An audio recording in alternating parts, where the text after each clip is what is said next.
Olá, boa tarde. Meu nome é Tércio, é um prazer estar com vocês de novo.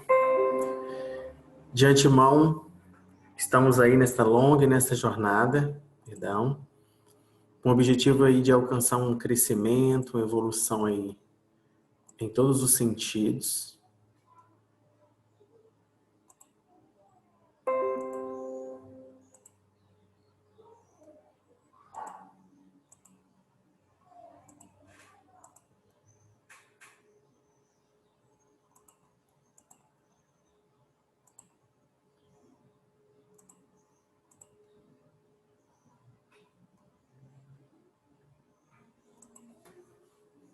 Olá, como estão? Espero que possam estar gostando aí da nossa disciplina durante esse período.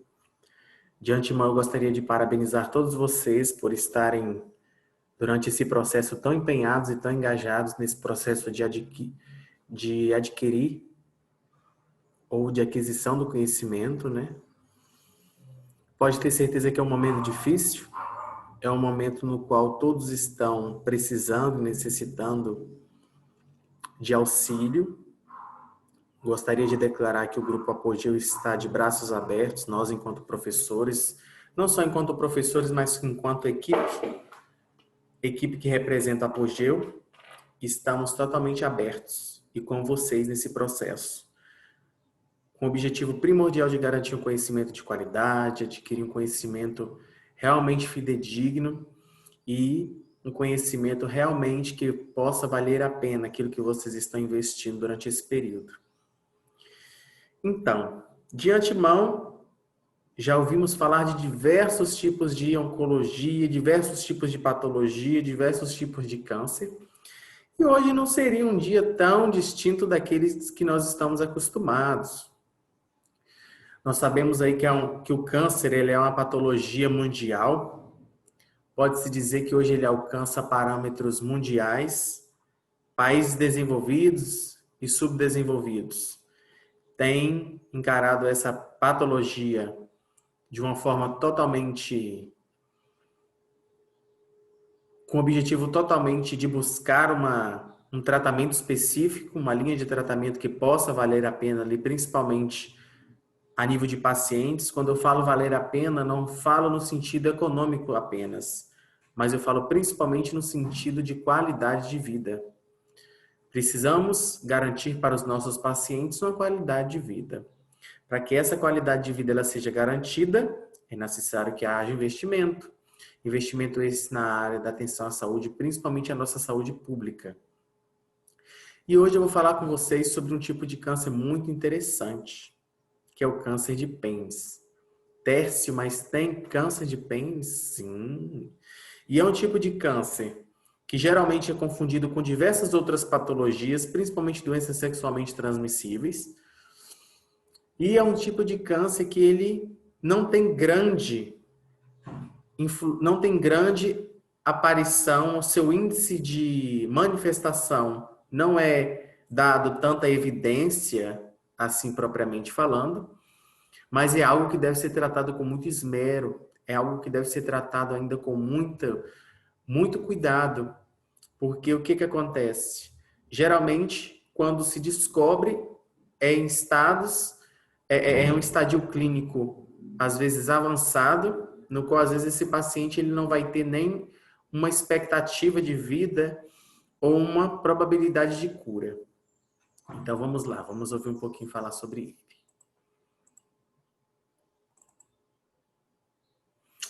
Vamos lá. Câncer de pênis.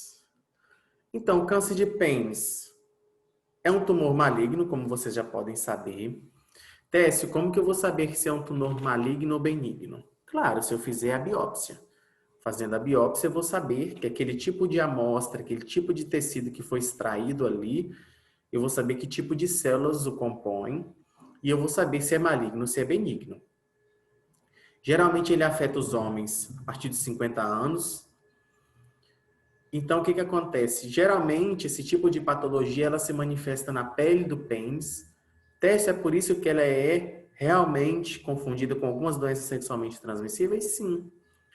Pode ser confundida com cancro mole, pode ser confundida, como por exemplo, com uma sífilis em fase inicial, pode ser confundida com uma dermatite, alergia a algum tipo de tecido, alergia a algum tipo de sabonete, alergia a qualquer outro tipo de cera ou material diferente daquilo que você está acostumado.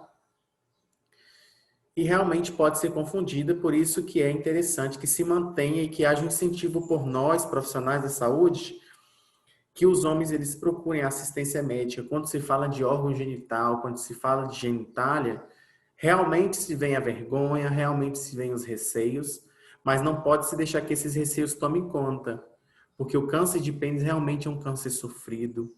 Estadios clínicos avançados, quando se dá um diagnóstico avançado, são pacientes que sentem dores, são pacientes que sentem vergonha, totalmente é realmente uma destruição da autoimagem.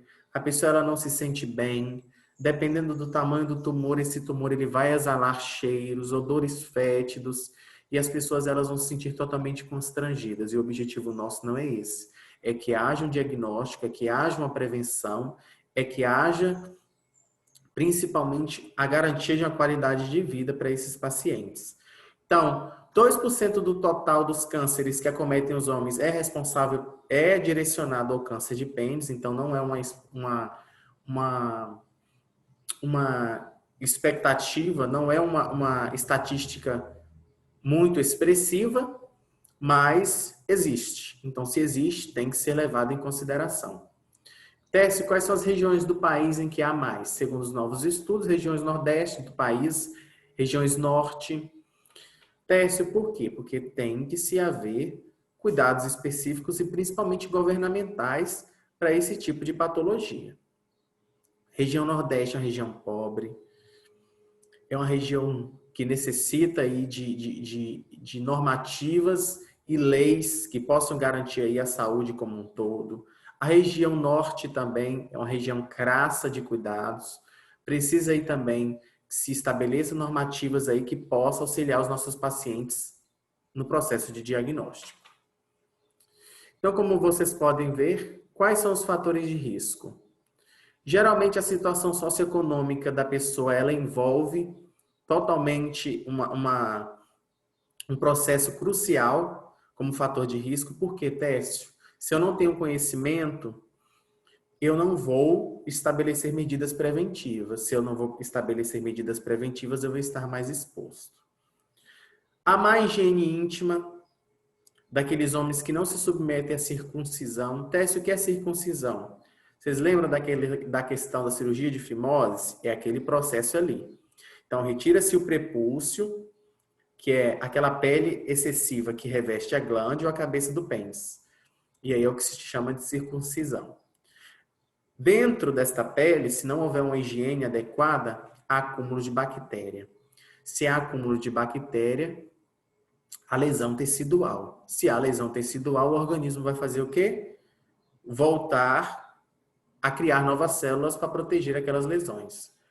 Vai chegar uma hora que o material genético dessas células vão estar totalmente descontrolados, que é onde se surge a questão do câncer, que são células com material genético totalmente diferentes da normalidade que causam aspectos prejudiciais aí à saúde da pessoa como um todo. Então, o que acontece? Ao redor da glândula temos secreções que são chamadas de esmegma. O esmegma são secreções que acontecem de forma natural em função de glândulas que são compostas aí ao redor da cabeça da glândula. Então, se não houver a cabeça da glândula, não, perdão, ao redor da glândula. Se não houver uma higiene adequada, a expectativa e a exposição é cada vez maior. E um outro fator muito interessante e que tem levado em consideração é a questão da infecção pelo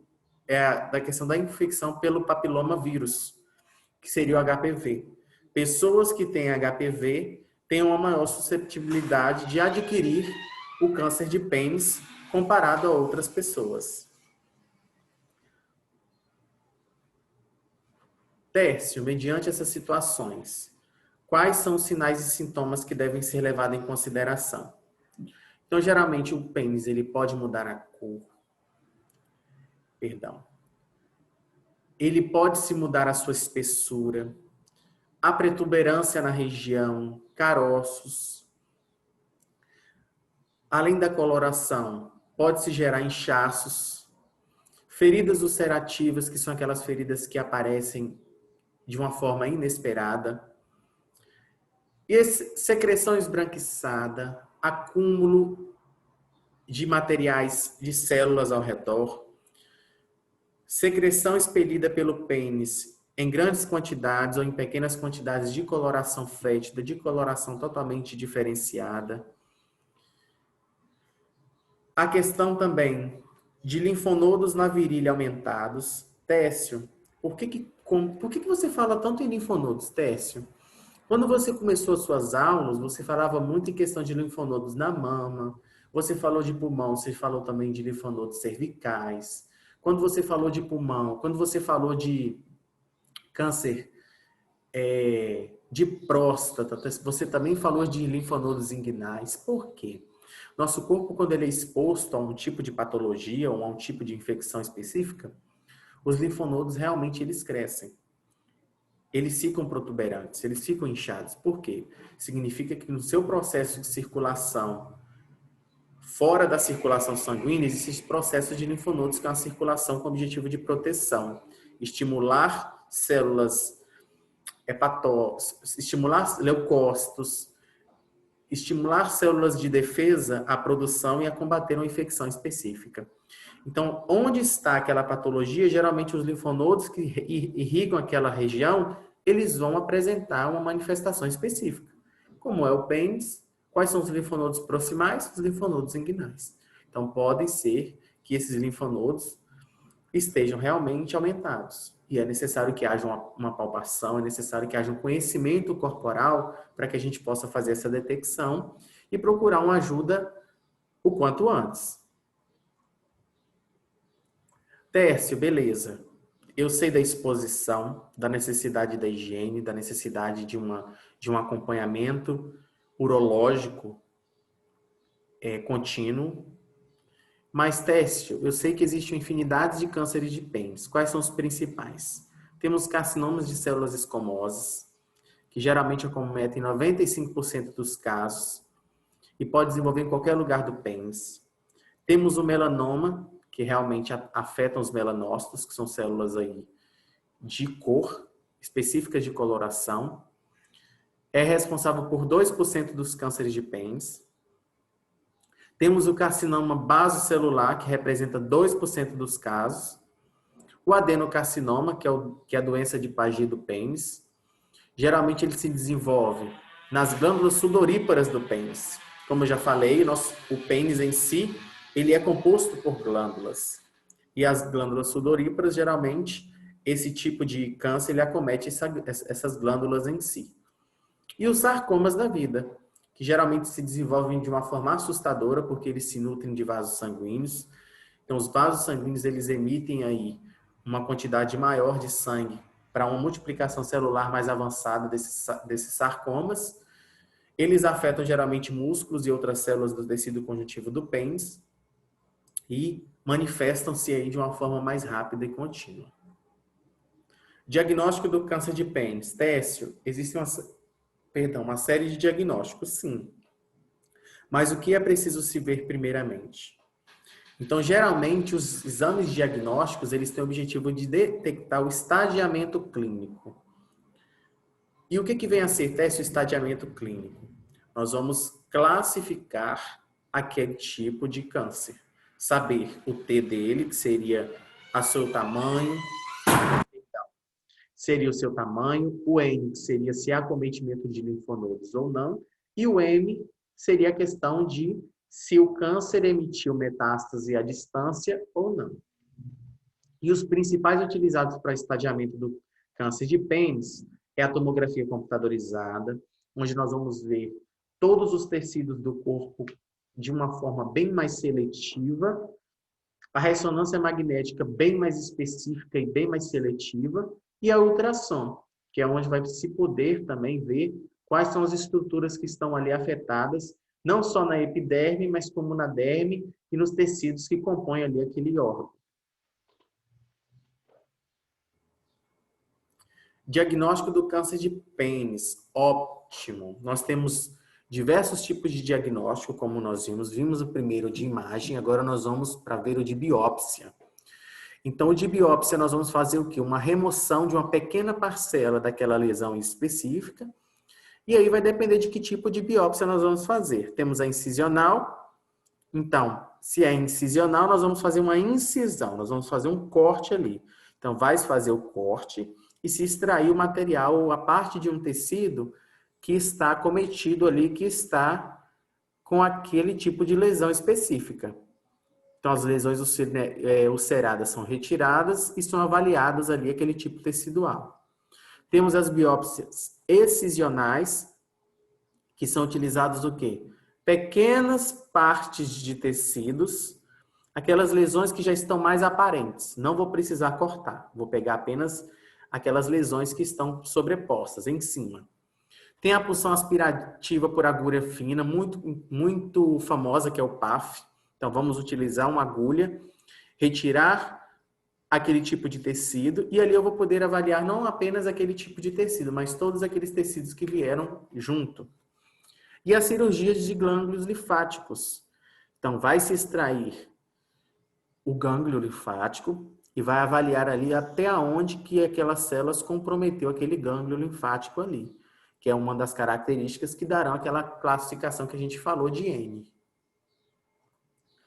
Então, aqui, como vocês podem ver, o pênis como sua estrutura, né? Aqui vocês vão ver que mais para cima nós vamos ter a bexiga, mais na região anterior nós vamos ter a próstata, aqui é o saco escrotal, mais para dentro aqui nós vamos ter o ureter, e aqui está exposto o estadio clínico. De 0, nós não vamos ter crescimento específico ou avançado de nenhum tipo de estrutura.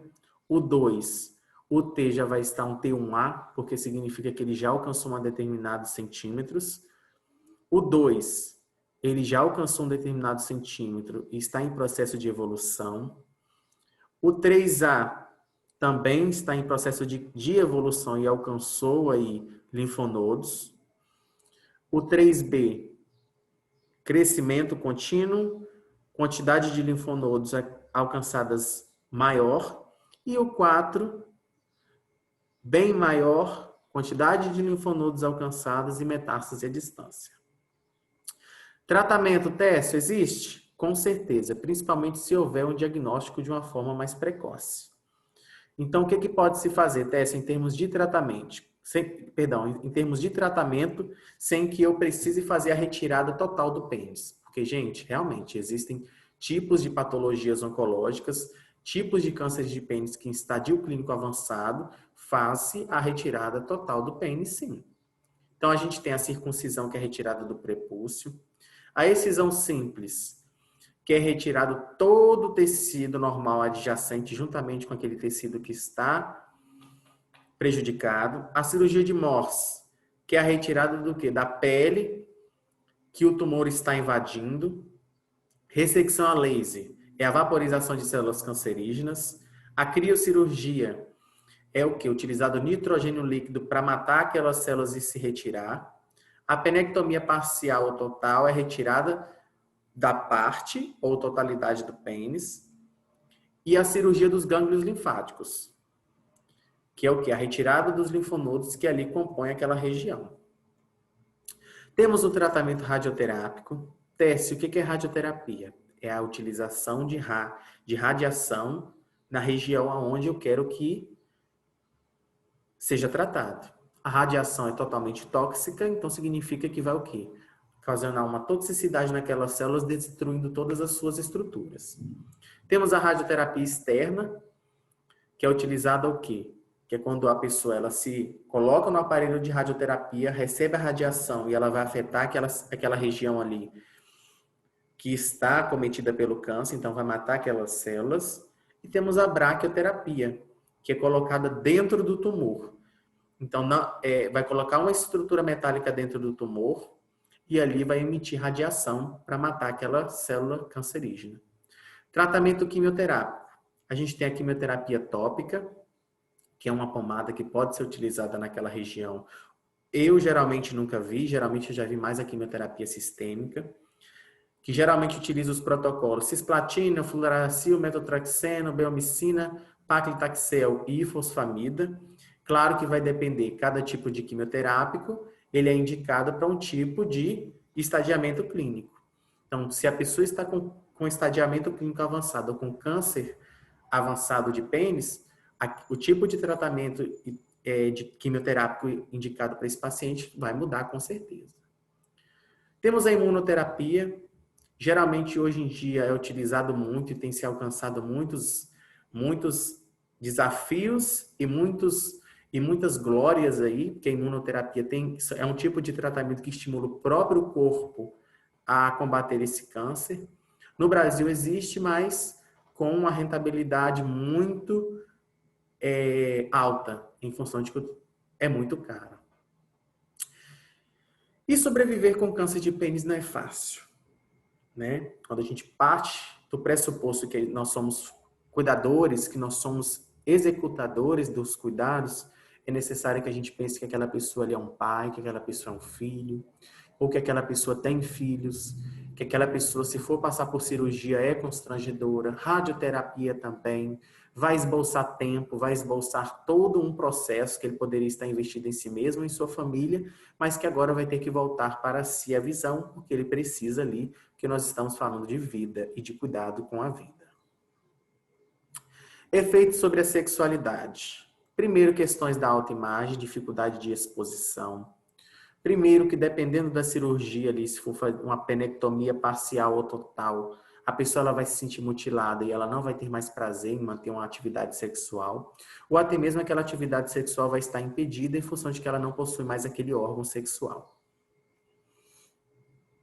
Existem novas linhas de tratamento que constantemente estão em avanços, principalmente, como eu falei, imunoterapia, que hoje em dia a questão das células-alvo é algo que eles têm hoje trabalhado muito nessa questão.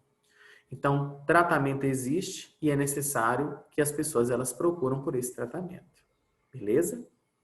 Essas são as minhas referências bibliográficas e thank you. Muito obrigado mais uma vez por estar comigo e agradeço mais uma vez pela atenção de todos.